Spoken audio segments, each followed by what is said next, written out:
This video is going to serve as an open letter to Toei, Akira Toriyama, and all those who work on Dragon Ball Super. Now, I'm aware that the likelihood of them actually seeing or listening to this video is low, but that's why this video also addresses the fan base itself. Because ultimately, these companies are motivated by money, and the fans are the ones who control their financial futures. So to start this off, I'm simply going to say, Dear Toei and Toriyama, make your characters actually matter again.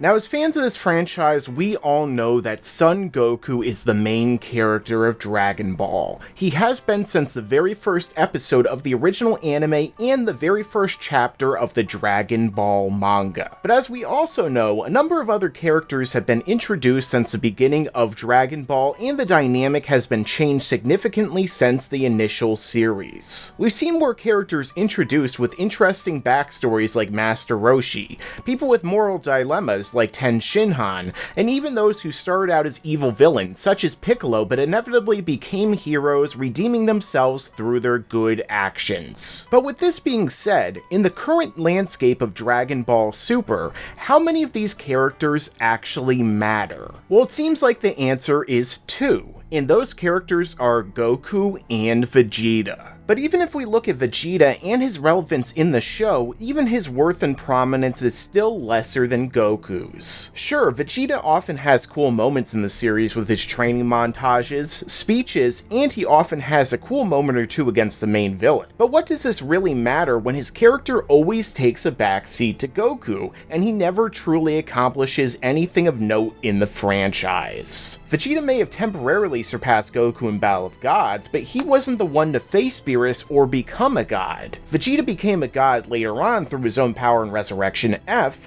but he didn't get the kill on Frieza, whom he has more backstory with than Goku. He looked good, but he was still also fighting a Frieza whom had been weakened and essentially defeated during his fight against Goku. And he did defeat 3 of the 5 Universe 6 fighters, but considering how Goku could have turned blue and one-shot everyone, it made no difference, and Vegeta couldn't even land a hit on the main antagonist of that arc either. So ultimately, his performance did nothing to make him look any better, and the arc, just as in the 2 previous arcs, came down to Goku versus the final boss, or Goku taking Vegeta's kill. So even the character whom is meant to have the second most prominence ultimately takes a backseat to Goku and is never emphasized as much as he is. But if you think the treatment of Vegeta in this franchise is bad, well then how about we take a look at every other character introduced before Dragon Ball Super? How about we start with someone whom was incredibly prominent throughout the previous series in Gohan? Now, Gohan was a character whom from his first introduction was meant to be different from Goku.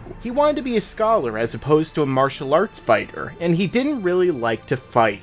Ignoring the fact that he was a 4-year-old and no one that age really has their entire life planned out at that age, Gohan was a character we saw develop over the course of Z. He was in large part responsible for the defeat of Raditz. He landed the final blow on Vegeta after transforming into an Ozaru, and eventually surpassed Goku and took his place as the main character at the end of the Cell games, defeating the main villain in Cell in the process. But with all that being said, where is Gohan now?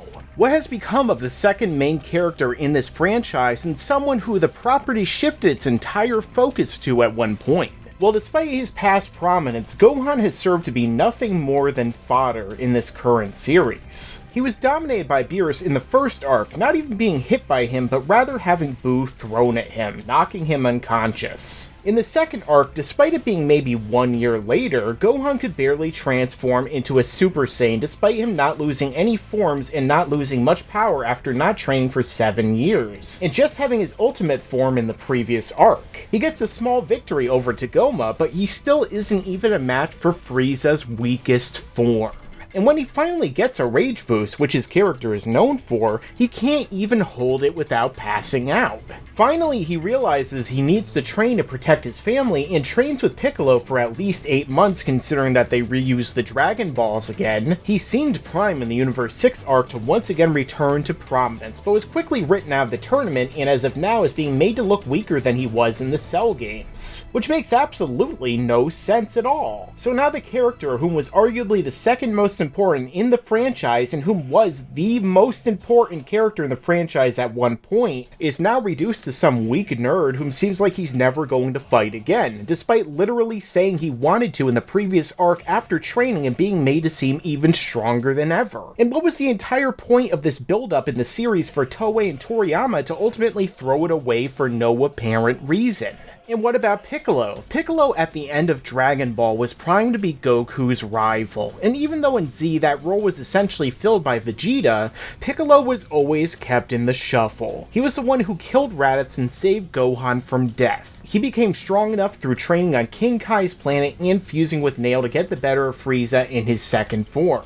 He even surpasses Frieza after training with Goku and Gohan for 3 years, making him powerful enough to defeat Dr. Gero in combat, and then surpasses the Super Saiyan through his fusion with Kami, the god of the earth. And though, like everything else, he lost some relevance in the Buu saga, where is Piccolo now? Well, just like Gohan, he's become fodderized. In fact, every character on the show who isn't Goku and Vegeta has become total fodder. Krillin, Ten Shinhan, Android 18, and even Majin Buu, who was the strongest antagonist in the entire franchise at one point, all have been reduced to nothing. Sure, they had some brief moments in the Battle of Gods and Resurrection F arcs, but all was ultimately for nothing because nothing they did really influenced the outcome. At least with Piccolo and Buu, they seem like they could still matter, as both were selected to be members of Team Universe 7. Piccolo had trained intensely and grown much stronger along with Gohan, and Buu's versatility made him seem like a potential wild card. But what became of them? Well, Majin Buu fell asleep at his desk in the anime and failed his assessment test in the manga, so he couldn't even participate.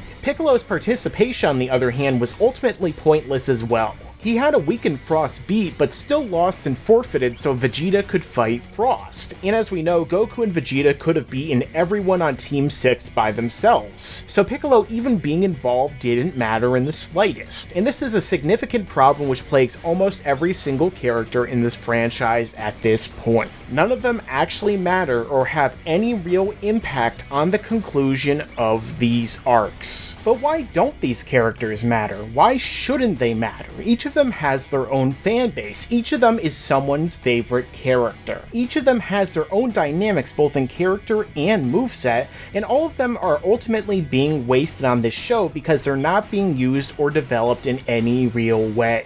Again, Gohan seems like he was once again being developed, but that development seems to have been thrown away for no apparent reason. But what about all of the other characters? Why haven't they seen any development? And I understand as a writer myself that balancing these characters and having them get their own time and development and individual arcs can be very difficult. It bogs down movies and sometimes even series as well. And I understand as a writer that each writer has their own strengths and weaknesses, of course. And Toriyama's weakness has undoubtedly always been his utilization of characters he introduces throughout the franchise. As most of the time, a character will matter when they're first introduced, but then ultimately be abandoned in favor of new characters, and we're certainly seeing this in Super. Beerus, Whis, Champa, Vados, and all of these new powerful characters matter because they're stronger than Goku and the God element has changed the dynamic of the show, but those weaker than Goku shouldn't cease to matter or be downplayed simply because they don't share his physical attributes. A good writer will find ways to make his characters relevant regardless of what is happening with the main character. He won't simply abandon them or throw them to the side and just introduce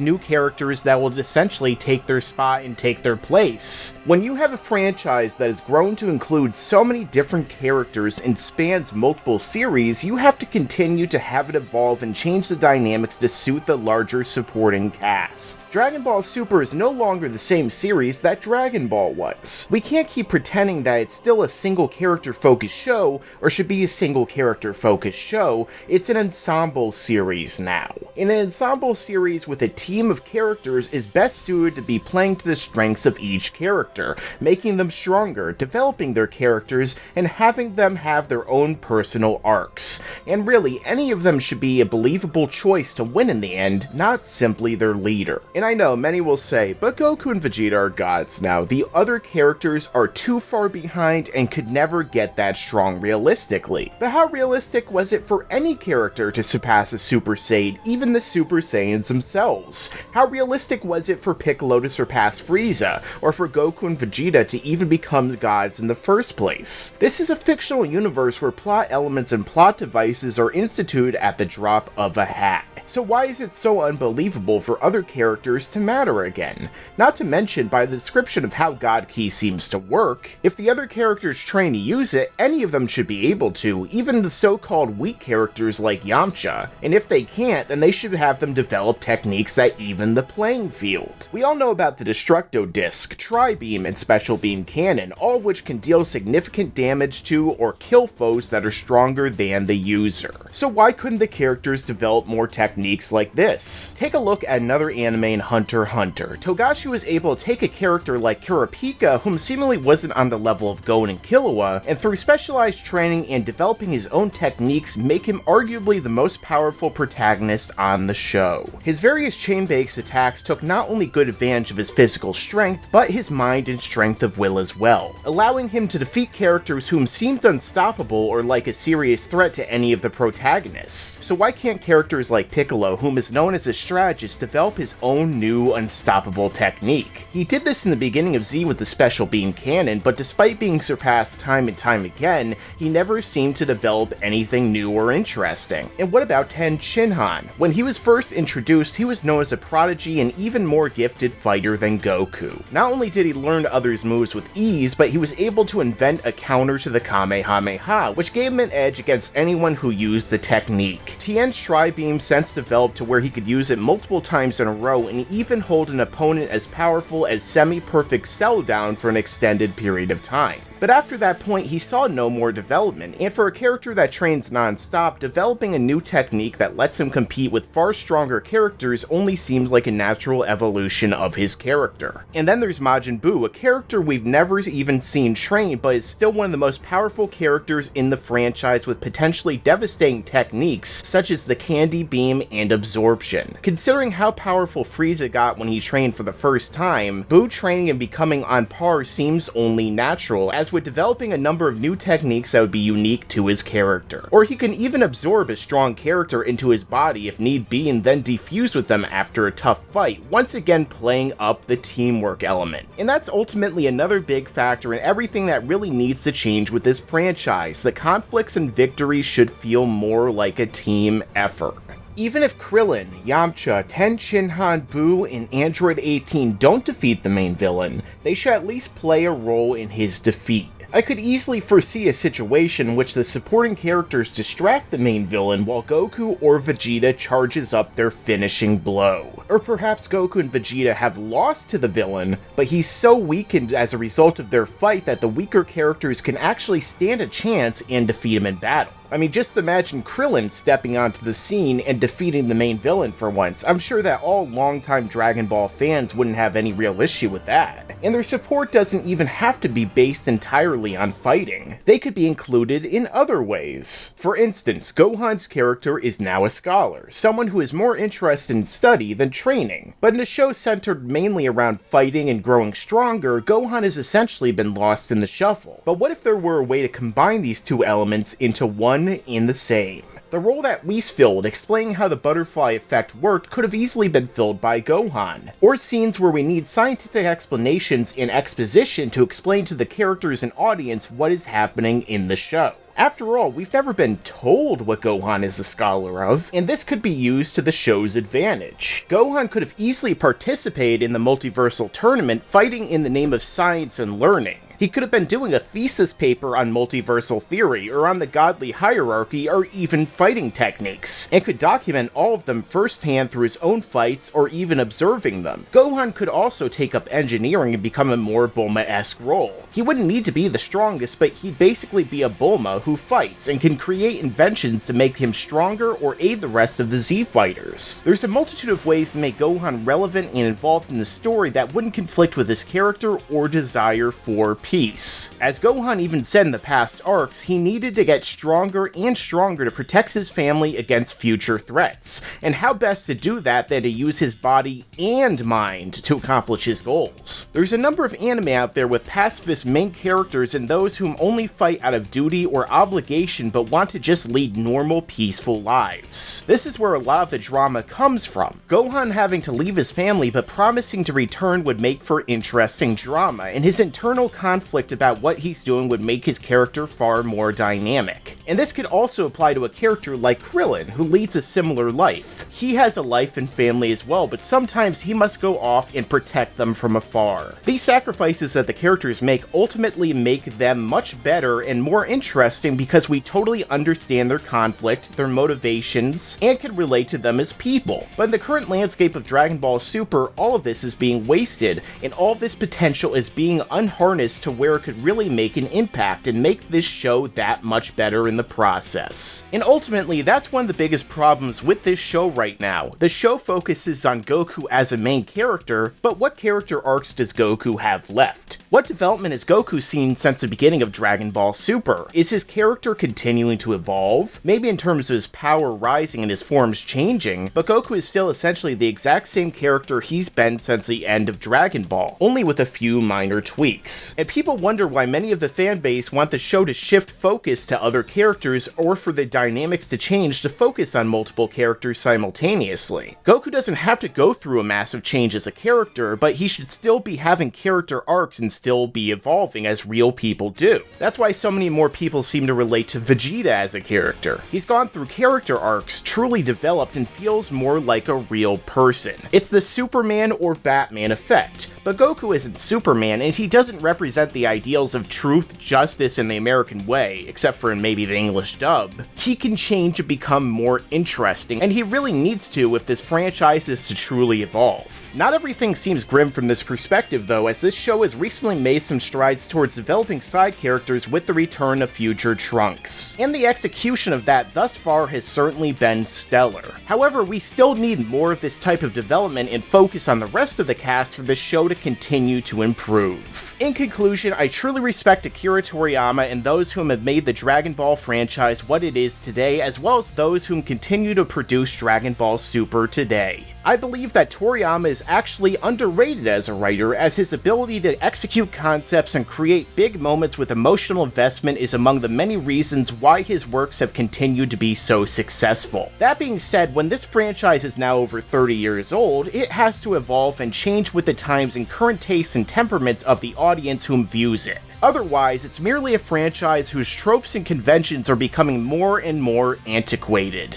and may ultimately come to an end once the nostalgia and fervor of the fanbase has subsided. And as a fan of this franchise and someone who's invested so much time into it, this isn't what I want. I want this franchise to succeed and become better than ever, to allow even more people to see it and experience what we as fans of this franchise have come to know and love. We have the ability to get there, and we have the potential to see a Dragon Ball series that surpasses all of the previous iterations. Whether or not this comes to fruition, I leave this up to you. And once again, I repeat what I said at the beginning of the video. Dear Toei and Toriyama, make your characters actually matter again.